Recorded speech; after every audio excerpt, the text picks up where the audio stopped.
Biographie de Keita Laye. Dit Laye Laïa. Né le 16 septembre 1987 à Kouroussa, dans une famille profondément enracinée dans la culture mandingue, Keita Laye, connu sous le surnom de Laye Laïa, est un enseignant, linguiste, journaliste et acteur culturel guinéen.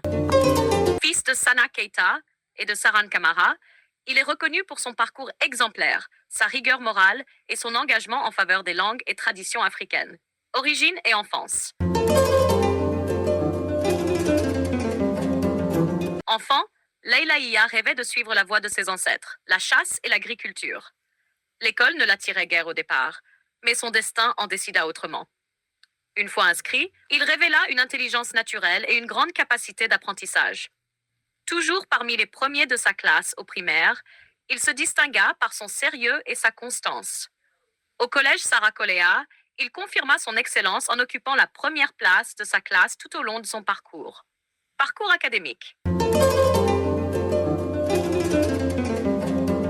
Entré au lycée-collège Lune de Sam, il finança seul ses études, malgré de grandes difficultés matérielles, jusqu'à l'obtention de son baccalauréat en sciences sociales. Son courage et son abnégation lui permirent d'intégrer l'université de Kindia, au département des sciences du langage, où il obtint sa licence. Dès la première année, il combina études et responsabilités, assistant d'un professeur de français et travail dans un cybercafé, où il développa des compétences solides en informatique. Plus tard, il poursuivit un master en sciences du langage à l'Université générale Lansana Conté de Somfonia, approfondissant sa réflexion sur la place des langues nationales dans l'enseignement guinéen. Carrière et expérience professionnelle. Après l'université, Laye Laïa exerça comme enseignant dans plusieurs écoles privées, se faisant apprécier pour sa pédagogie et son respect des valeurs morales.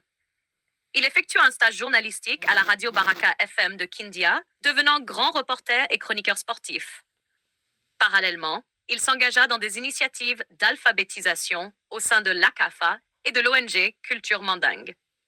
Grâce à son dévouement, il réussit le concours national de la fonction publique et devint professeur de français, inspirant de nombreux jeunes par son parcours. Engagement culturel et linguistique.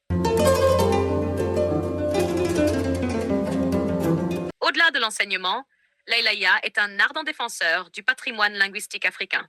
Sa maîtrise du Nko, langue qu'il lit et écrit couramment, lui a permis de mener des recherches approfondies sur la culture et la pensée mandingue. À travers ses travaux et son activité au sein du mouvement Culture Mandingue, il milite pour la valorisation des langues nationales et leur intégration dans l'éducation guinéenne, tout en préservant le dialogue entre modernité et héritage africain. Passion sportive et valeurs morales. Passionné de football depuis l'enfance, Laye Laïa a été un joueur talentueux, puis entraîneur, transmettant sa passion aux jeunes. Mais ce qui le distingue surtout, c'est son intégrité morale. Depuis l'adolescence, il a choisi un mode de vie basé sur la discipline, la pureté et le respect de la religion, refusant toute relation amoureuse hors mariage pour se consacrer pleinement à ses études, à sa foi et à son travail. Sensibilité spirituelle. Un aspect singulier de sa vie réside dans sa profonde sensibilité spirituelle. Depuis son enfance, il perçoit par intuition ou en rêve certains événements importants, ce qui a marqué son entourage et nourrit respect et admiration. Ce don, qu'il considère comme une protection divine, l'a guidé vers la prudence, la méditation et la tolérance envers autrui. Une figure d'intégrité et de renaissance. Aujourd'hui, Keita Laye, dit Laye Laïa, incarne le courage, la loyauté et l'humilité. Son parcours, entre tradition et modernité, illustre la réussite d'un homme fidèle à ses racines, tout en embrassant la lumière du savoir. Chercheur en devenir, éducateur engagé et défenseur des langues africaines,